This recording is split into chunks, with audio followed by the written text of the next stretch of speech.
Merhaba, kanalıma hoş geldiniz. Bugün sizlerle birlikte bu gördüğünüz papatyalı kare motifleri çalışacağız arkadaşlar. Ben gerçekten çok beğendim. Şöyle hemen tersini de göstermek istiyorum. En güzel yanı, ister çiçekleri süslemelerde kullanabiliyorsunuz. İsterseniz de bu şekilde kare yapıp çantalarınızda, yeleklerinizde, hırkalarınızda, istediğiniz her yerde rahatlıkla kullanabiliyorsunuz. Benim kullandığım ipleri hemen göstermek istiyorum. Şöyle nako pırlanta ip kullandım. 2 renk kullandım. Sizler istediğiniz tür ip kullanabilirsiniz. Tüm iplerle rahatlıkla örülebilir. Evet arkadaşlar, hemen tığımı da göstermek istiyorum. 2.50 milimlik tığ ile ördüm. Siz elinize yatkın herhangi bir tığ kullanabilirsiniz. Evet, isterseniz hemen bu güzel modellerin yapımına geçelim. Ve geçmeden önce yine minik hatırlatmamı yapayım. Halen kanalıma abone değilseniz kanalıma abone olup bu videoyu beğenip altına o güzel yorumlarınızı da yazarsanız beni çok mutlu etmiş olursunuz diyorum. Ve hemen bu güzeller güzel modelin yapımına geçiyorum. Evet, öncelikle sihirli halka ile başlıyorum. İpimi halka haline getirdim. Birleştiği noktadan tutuyorum. Tığımı içinden geçirdim. Bir zincir çektim. Halkamın içine 8 tane sık iğne yapıyorum. 1 2 3 4 5 6 7, şöyle ortayı küçültüyorum ve 8. İlk çektiğim zincirin tepe noktasına, yani ilk trabzanımın tepe noktasına batırıyorum. Kaydırma yöntemiyle kapatıyorum. Burada bir zincir çektim. Dibine batıyorum. Ve sık iğne yapıyorum.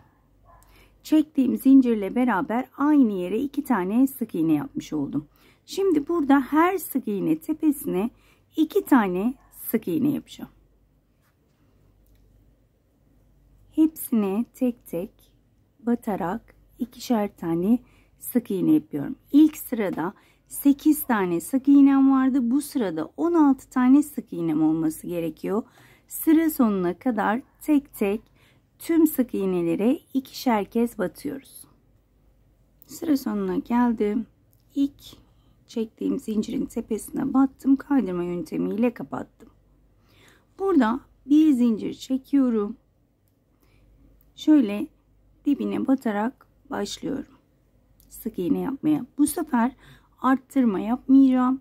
Her bir sık iğne tepesine birer tane sık iğne yapıyorum. Arttırma, eksiltme yok.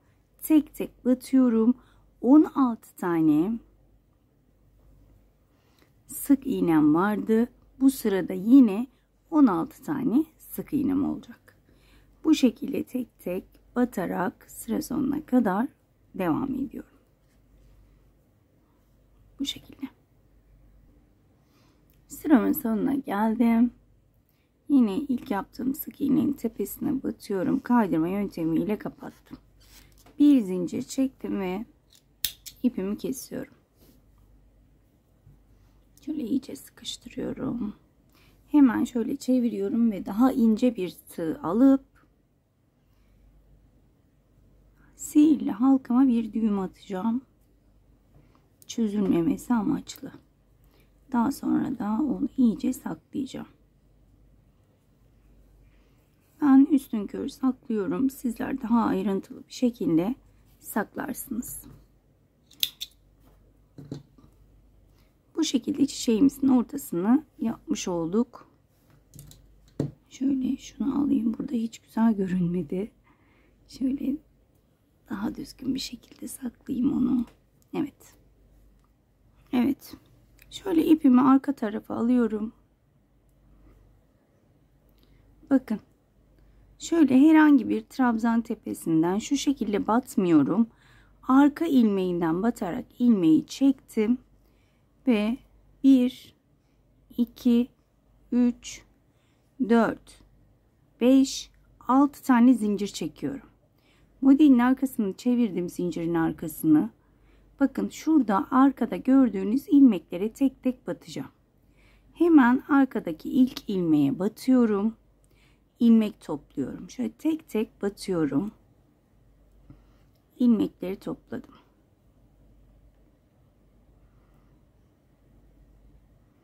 Bakın 2, 4, 5 tane ilmeğim oldu. 6. ilmeği yine ilk battığım yere batıyorum. Bakın arkadaki ilmekleri de yürütüyorum. Bunları 2 2 toplayacağım. Şöyle 2 2 2 2 ve 2 kapattım. Burada bir zincirim var. Hemen önümdeki şu ilmeğe batıyorum. Burada arttırma yapıyorum. İlmek topladım. Daha sonra çevirdim. Bakın hemen ilmeklerim önümde. Tek tek batıp ilmek topluyorum.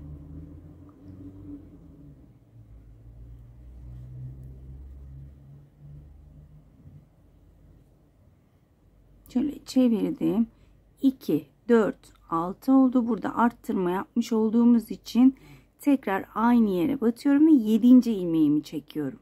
Yine tek tek, yani ikişer ikişer ilmeklerimi topluyorum. Evet. Burada yine eksiltme yapacağım.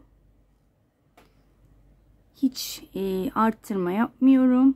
Hemen tekrar şuradan başlayarak ilmek toplamaya başlıyorum. Bakın bu şekilde. Burada yine toplamda 6 tane ilmeğim olmuş olacak.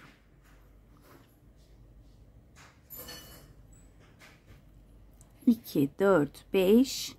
Yine aynı yere battım. İlmek aldım. 6. İkişer ikişer kapatıyorum. Bu şekilde. Daha sonra hemen şu dibi değil, onun yanındakinden ilmek çıkarıyorum ve kaydırma yapıyorum. Tek tek aralarından ilmek geçirip kaydırma yapıyorum bu sırada. İlk yaprağımızı bitirmiş olacağız. Evet. Tek tek battım ve yine aynı yere bir kaydırma daha yapıyorum ve ilk yaprağımızı yapmış olduk. Bakın bu şekilde. Daha sonra bakın bir tane sık iğne tepesine atlıyorum. İkincinin arka ilmeğine batıyorum. Burada bir kaydırma yapıyorum ve yine 1, 2, 3, 4, 5, 6 tane zincir çekiyorum. Zinciri çevirdim ve önümdeki hemen ilk ilmeğe batıp ilmek toplamaya başlıyorum. İlk sıramız bu şekilde 6 tane olacak.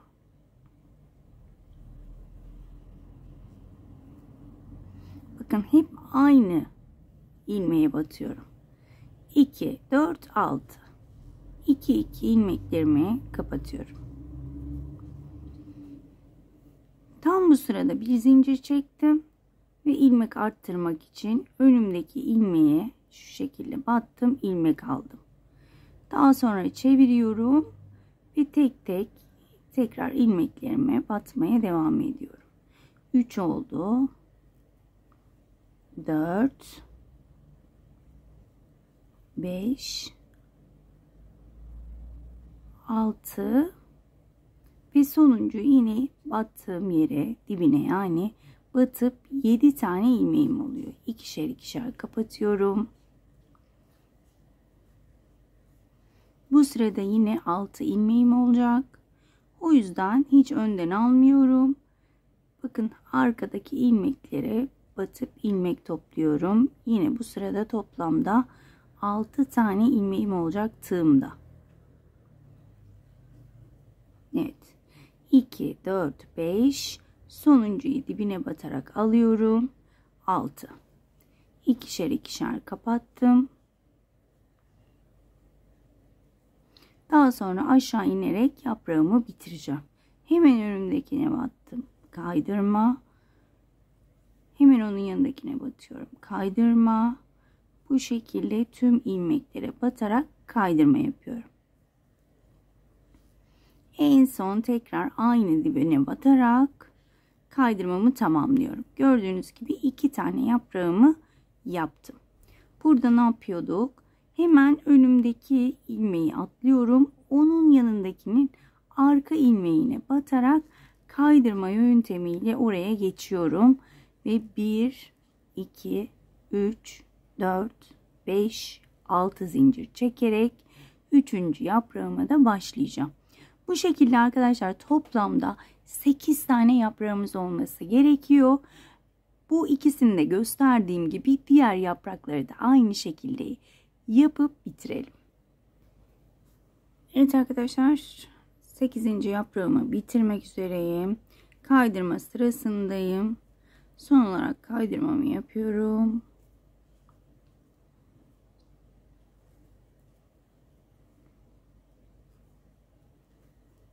Evet.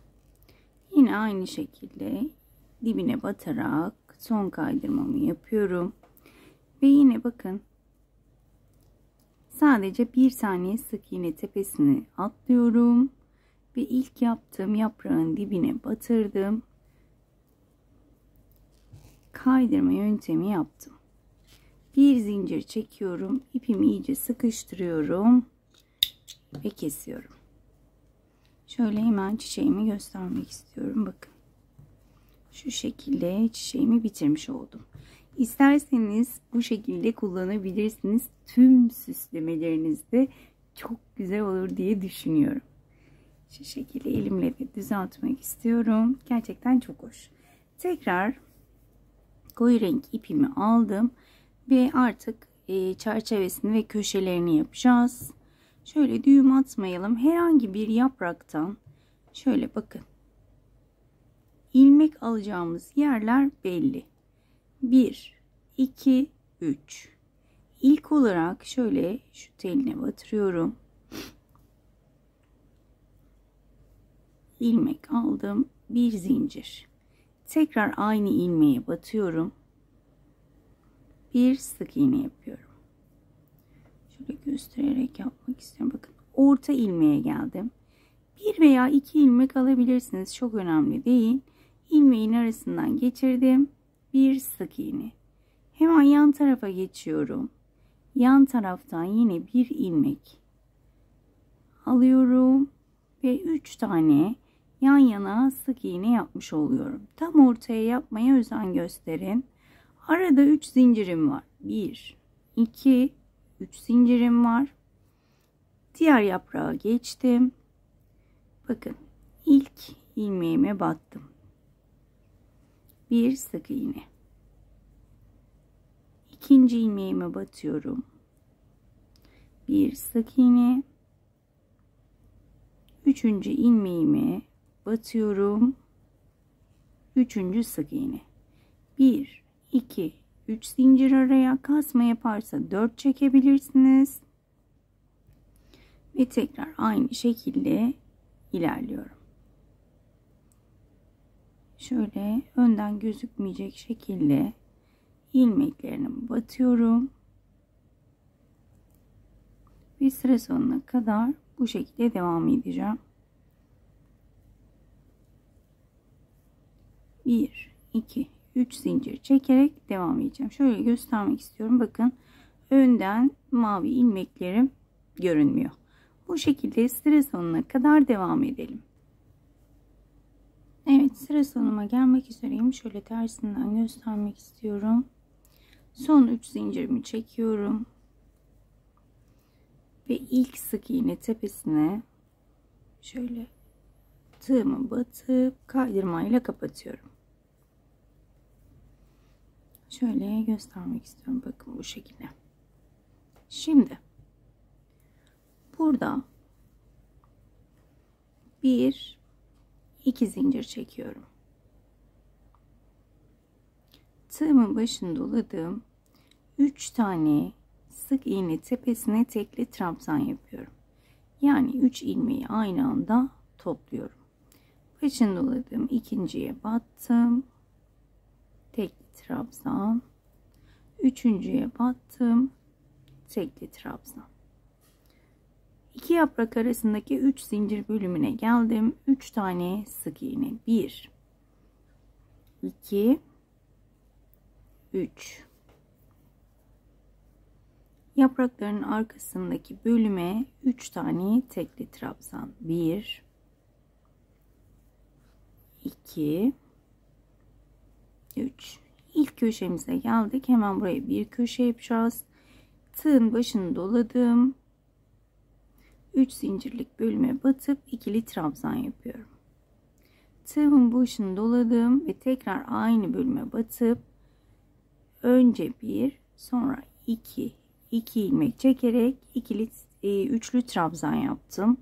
Tığımın başını 2 kez doluyorum ve yine aynı boşluğa batıp 2 ilmek çekerek üçlü bir trabzan yapıyorum. Araya 2 zincir çektim. Tığımın başını 2 kez doladım ve aynı boşluğa batıp üçlü bir trabzan yapıyorum. Tığımın başını bir kez doladım, boşluğa battım. Önce bir, sonra 2 ilmek çekerek üçlü trabzan. Başını bir kez doladım tığımın, ikili trabzan. Bakın ilk köşemi bu şekilde yapmış oldum. Ve daha sonra bakın yaprakların arkasına geldik ve ilk sık iğneden başlayarak tek tek batarak tekli trabzan yapıyorum. 3 zincirlik bölüme geldim. 3 tane sık iğne. 2 3. Tığın başını doladım. Hemen buraya 3 tane tekli trabzan.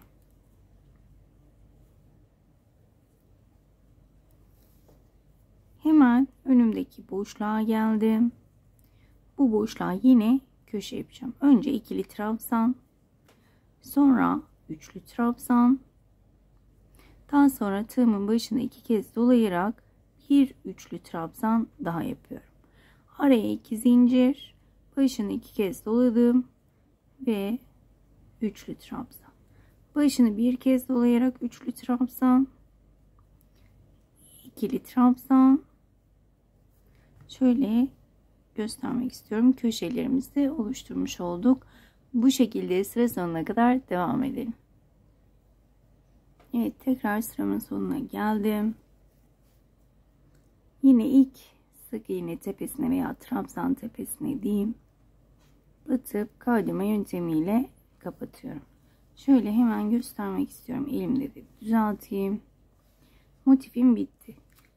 Bu sıradan sonra isteğe bağlı bir sonraki sıraları ikili trabzan, tekli trabzan, sizler nasıl isterseniz yapabilirsiniz. Ben bu sırayı sık iğne olarak devam edeceğim. Bir zincir çekiyorum ve dibine batarak başlıyorum.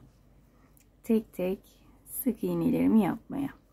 Tüm sık iğne trabzanların tepelerine tek tek batarak sık iğnelerimi yapıyorum. Şöyle köşeye kadar geleyim. Köşeyi de göstermek istiyorum. Bu sık iğne sırasında tamamen daha da düzgün görünecek modelimiz. Evet, bakın köşeye geldim. Köşenin içine bir tane sık iğnemi yapıyorum. 2 zincirimi çekiyorum. Daha sonra tekrar aynı yere battım. Bir sık iğne yaptım. Çok sivri olmasını istiyorsanız köşeleri, ben çok sivri sevmiyorum. 2'şer tane sık iğne yapabilirsiniz. Ben birer tane yaptım. Yani bir sık iğne, 2 zincir, bir sık iğne. Daha sivri olsun diyorsanız 2 tane sık iğne, 2 zincir, 2 sık iğne şeklinde yapabilirsiniz. Bakın daha oval seviyorum ben. Evet, bu şekilde sıra sonuna kadar devam edelim. Sıramın sonuna geldim. Yine aynı şekilde sık iğnelerime devam ediyorum. Sonuncuya battım. Sık iğnemi yaptım. İlk yaptığım sık iğnenin tepesine batıp kaydırma yöntemiyle kapattım. Bir zincir çektim. İpimi kesiyorum ve modelimi bitiriyorum. Şöyle elimle düzelteyim. Ortaya hakikaten şahane bir şey çıkıyor. Ben her zaman dediğim gibi ben çok beğenmeden sizlere göstermiyorum. Hiçbir modeli, hiçbir beğenmediğim modeli de sizlerle paylaşmadım. Çok talep gelmediği sürece bazen izleyicilerim sağ olsunlar istek istiyorlar benden, yapar mısınız diye. Tabii ki onları kırmayıp yaptığım modeller vardır daha doğrusu, ama genelde hep kendi beğendiğim modellerle sizlerle beraber oluyorum. Evet. Şöyle zaten kanalıma girdiğinizde, sayfama baktığınızda herkesin çok beğenebileceği modeller olduğunu düşünüyorum. Ya bunda geç denecek bir model olduğunu düşünmüyorum.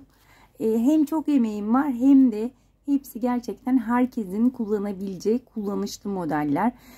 Her modeli yaparken ilk önce düşündüğüm tek şey var: bu modelle neler yapılabilir? İlk önce size göstermeden önce ilk düşündüğüm şey bu. Yani bir işe yaramayacak modeli boşu boşuna göstermek istemiyorum. Mesela bu modeli yaptığınızda şahane çantalar, yelekler yapabilirsiniz. O yüzden her zaman benim için ön planda olan size gösterdiğim modelin hem güzelliği hem de ne kadar kullanışlı olduğu. Evet arkadaşlar, ben diğerlerine birazcık buhar gösterdim. Karşıdan şöyle göstermek istiyorum. Şahane bir şey oldu. Umarım sizler de memnun kalmışsınızdır anlatımımdan. Bugünlük bir videonun sonuna geldik.